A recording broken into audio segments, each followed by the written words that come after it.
Welcome to CK Mallus. My strange hero എന്ന ഡ്രാമയുടെ 24ാമത്തെ എപ്പിസോഡിൻ്റെ തുടക്കത്തിൽ ആൻസർ ഷീറ്റിൽ തെറ്റുവരുത്തിയതിന് പ്രിൻസിപ്പൽ സോജിയോങ്ങിനെ വഴക്ക് പറഞ്ഞിട്ട് എത്രയും പെട്ടെന്ന് തിരുത്താൻ ആവശ്യപ്പെടുന്നു.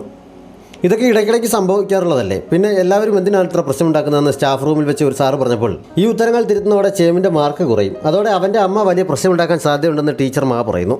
അപ്പോഴാണ് ഇപ്പോൾ മിസ്റ്റർ പാർക്കിൻ്റെ ചുമതലയുള്ള ടീച്ചർ ഈ തെറ്റായ ഉത്തരങ്ങൾ ചേമിന് എങ്ങനെ കിട്ടി? ഇതൊരു സിമ്പിൾ ക്വസ്റ്റ്യൻ അല്ലേ? അവൻ ക്വസ്റ്റ്യൻ വായിച്ചു നോക്കിയില്ലേ?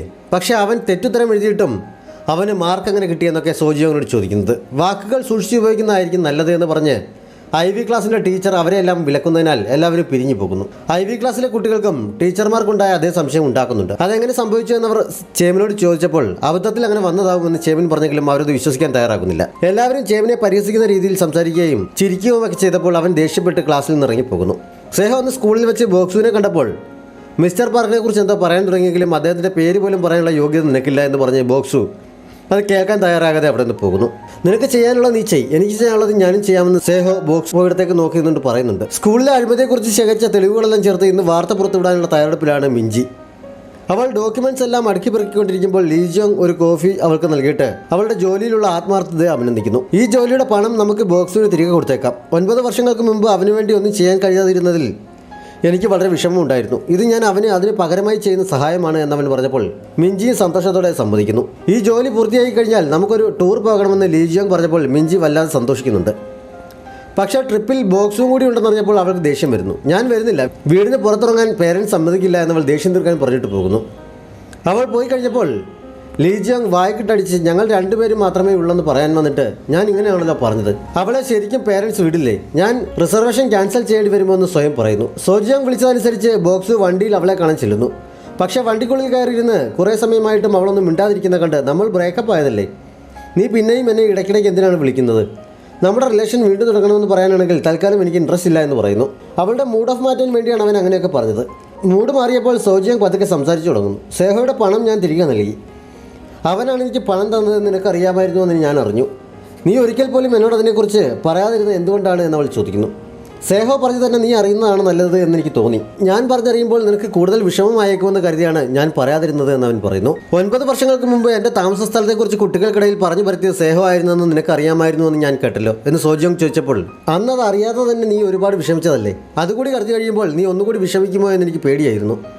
ഇപ്പോഴാണെങ്കിൽ നമ്മുടെ തെറ്റിദ്ധാരണകളൊക്കെ ഒന്ന് മാറി വന്നതല്ലേ ഉള്ളൂ. ഇതറിഞ്ഞു കഴിയുമ്പോൾ നിനക്ക് പിന്നെയും കുറ്റബോധം തോന്നുമോ എന്നും ഞാൻ ഭയന്നു. നിന്നോട് പറയണമെന്ന് എനിക്കുണ്ടായിരുന്നു, പക്ഷേ അത് എങ്ങനെ വേണമെന്ന് അറിയാത്ത ബുദ്ധിമുട്ടിലായിരുന്നു ഞാൻ എന്ന് പറഞ്ഞവൻ സോറി പറയുന്നു. ഇനി ഞാൻ അറിയാത്ത രഹസ്യങ്ങളൊന്നും ഇല്ലല്ലോ എന്ന് സോജിയോങ് ചോദിച്ചപ്പോൾ ഒന്നുമില്ല എന്ന് പറഞ്ഞവൻ അവളുടെ കയ്യിൽ പിടിച്ചിട്ട് നീ ഇപ്പോൾ എന്നെ പ്രൊട്ടക്റ്റ് ചെയ്യുന്ന പോലെ ഞാൻ നിന്നെ പ്രൊട്ടക്റ്റ് ചെയ്യും, നമുക്ക് പരസ്പര വിശ്വാസത്തോടെ മുന്നോട്ട് പോകാമെന്ന് അവൻ പറയുന്നു. അതിനുശേഷം അവൻ ഓഫീസിലെത്തി തെളിവുകൾ സഹിതം ഉള്ള ഒരു വീഡിയോ ഷൂട്ട് ചെയ്ത് അത് നെറ്റിൽ അപ്ലോഡ് ചെയ്യുന്നു. സ്കൂളിലെ ഒട്ടുമിക്ക കുട്ടികളും വീഡിയോ കാണുന്നുണ്ട്.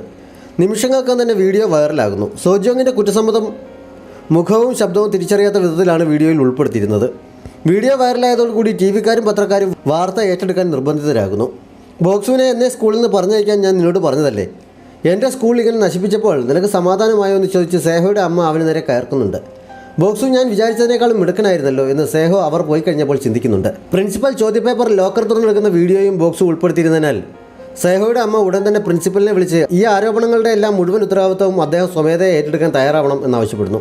നമ്മൾ ഒരുമിച്ച് ചെയ്ത കാര്യങ്ങൾ ഞാൻ എന്തിനാണ് ഒറ്റയ്ക്ക് ഏറ്റെടുക്കുന്നത്, എനിക്കതിന് കഴിയില്ല എന്ന് പറഞ്ഞ് അദ്ദേഹം എതിർത്തെങ്കിലും അവർ അദ്ദേഹത്തെ ഭീഷണിപ്പെടുത്തി സമ്മതിപ്പിക്കുന്നു. അടുത്ത ദിവസം സ്കൂളിൽ പോകാൻ തയ്യാറാവാതെ മടിച്ചിരുന്ന ചേമിനെ സ്കൂളിൽ പോയേ പറ്റൂ, ഈ അവസരത്തിൽ നീ പോകാതിരുന്നാൽ ആ വീഡിയോയിൽ പറഞ്ഞിരിക്കുന്നതെല്ലാം സത്യമാണെന്ന് എല്ലാവരും ഉറപ്പിക്കും, അതിനിടയാക്കാതെ നീ ഒന്നും അറിഞ്ഞിട്ടില്ല എന്ന രീതിയിൽ കുട്ടികൾക്ക് മുന്നിൽ പെരുമാറിയേ മതിയാകൂ എന്ന് പറഞ്ഞ് അവർ അവനെ നിർബന്ധിക്കുന്നു. നാണക്കേടും വിഷമവും കാരണം ചേമിന് പോകാനൊട്ടും മനസ്സുണ്ടായിരുന്നില്ല. ബോക്സ് വന്ന് സ്കൂളിലെത്തിയപ്പോൾ വൈൽഡ് ഫ്ലവർ ക്ലാസ്സിലെ സംഘം ആവേശത്തോടെയാണ് അവനെ സ്വീകരിച്ചത്.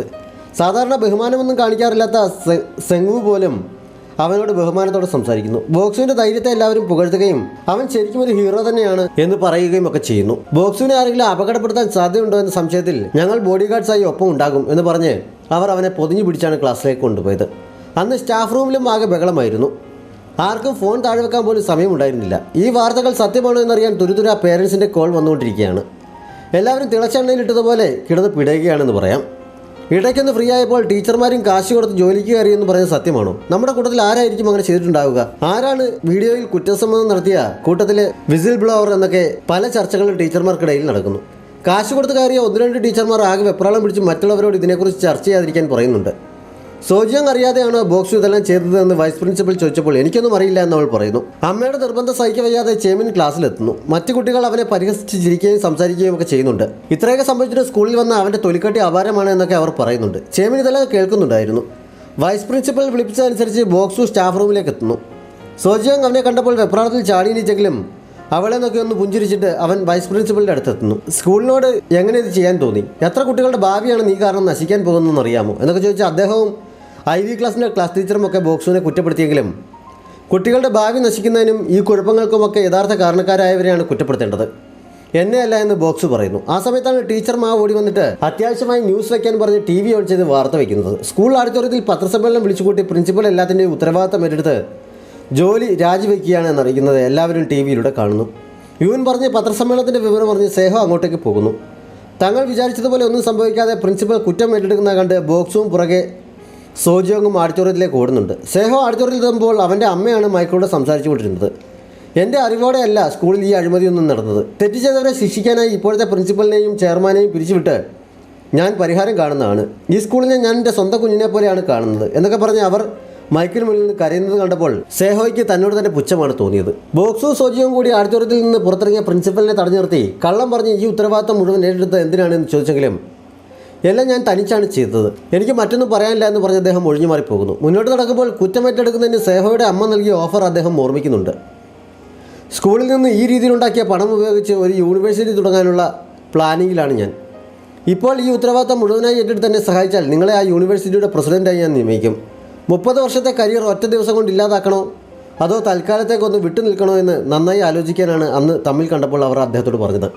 ഇപ്പോൾ തൽക്കാലത്തേക്ക് കുറ്റമേൽക്കേണ്ടി വന്നാലും നല്ലൊരു ഭാവി ഉണ്ടാകുമല്ലോ എന്ന് ചിന്തിച്ചാണ് അദ്ദേഹം ഈ സാഹസത്തിന് തയ്യാറായത്. പത്രസമ്മേളനം കഴിഞ്ഞ് എല്ലാവരും പോയ ശേഷം സ്റ്റേജിൽ നിന്നിറങ്ങി വന്ന ചെയർമാൻ സേഹോയോട് ബോക്സു ഇങ്ങനെയൊക്കെ ചെയ്യാൻ നീ അവന് സമയം നൽകുമെന്ന് ഞാൻ തീരെ പ്രതീക്ഷിച്ചിരുന്നില്ല. ബോക്സു കാരണം നിന്റെ ജീവിതം വീണ്ടും നശിച്ചിരിക്കുകയാണ്. ആരെങ്കിലും വെച്ച് നിനക്ക് അവനെയും സോജിയോങ്ങിനെയും അങ്ങ് അവസാനിപ്പിച്ചാൽ പോരായിരുന്നു എന്നവർ അവനോട് ചോദിക്കുന്നു. ഈ സമയത്ത് സോജിയോങ്ങും ബോക്സും ഓഡിറ്റോറിയത്തിൽ പുറത്തെത്തുന്നുണ്ട്. അവർ അവിടെ നിന്ന് തന്നെ അകത്ത് നടക്കുന്നത് ശ്രദ്ധിക്കുന്നു. എൻ്റെ ജീവിതം ഇങ്ങനെ ആയതിൽ അമ്മയ്ക്ക് സന്തോഷമാണോ? കുറേ മുമ്പ് സ്റ്റേജിൽ നിന്ന് ഈ സ്കൂൾ സ്വന്തം മകനെ പോലെയാണെന്ന് പറയുന്നത് കേട്ടപ്പോൾ എനിക്ക് ചിരിയാണ് വന്നത് എന്നവൻ ചിരിച്ചുകൊണ്ട് തന്നെ പറയുന്നു. അമ്മ എപ്പോഴെങ്കിലും സ്വന്തം മകനെ കെയർ ചെയ്തിട്ടുണ്ടോ?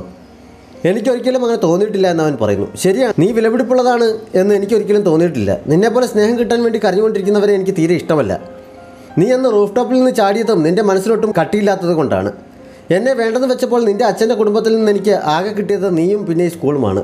എൻ്റെ ജീവിതം മുഴുവൻ ഞാൻ ഈ സ്കൂളിന് വേണ്ടി കഷ്ടപ്പെട്ടിട്ടും എനിക്ക് കിട്ടുന്നത് ഇതാണോ? നീ എൻ്റെ മകനാണ് എന്നതൊഴിച്ചാൽ നിന്നെപ്പോലെ ദുർബലരായവരോട് എനിക്ക് വെറുപ്പാണ് എന്നൊക്കെ അവർ പറയുന്നു. സേഹയുടെ കണ്ണുകൾ നിറഞ്ഞൊഴുകുന്നുണ്ടായിരുന്നു. സോജിയോങ്ങും ബോക്സും ഇതെല്ലാം കേട്ട് ആകെ വല്ലാതെ നിൽക്കുകയാണ്. എനിക്കും അമ്മയോട് വെറുപ്പ് തന്നെയാണ് എന്ന് സേഹോ പറഞ്ഞപ്പോൾ നിനക്കൊരിക്കലും അതിന് കഴിയില്ല എന്നെനിക്ക് നന്നായി അറിയാം. എത്ര ആട്ടി ഓടിച്ചാലും നീ പിന്നെയും നായയെപ്പോലെ വാലാട്ടിക്കൊണ്ട് എൻ്റെ പുറകിന് വരുമെന്ന് എനിക്ക് നന്നായി അറിയാം എന്നവർ പറയുന്നു.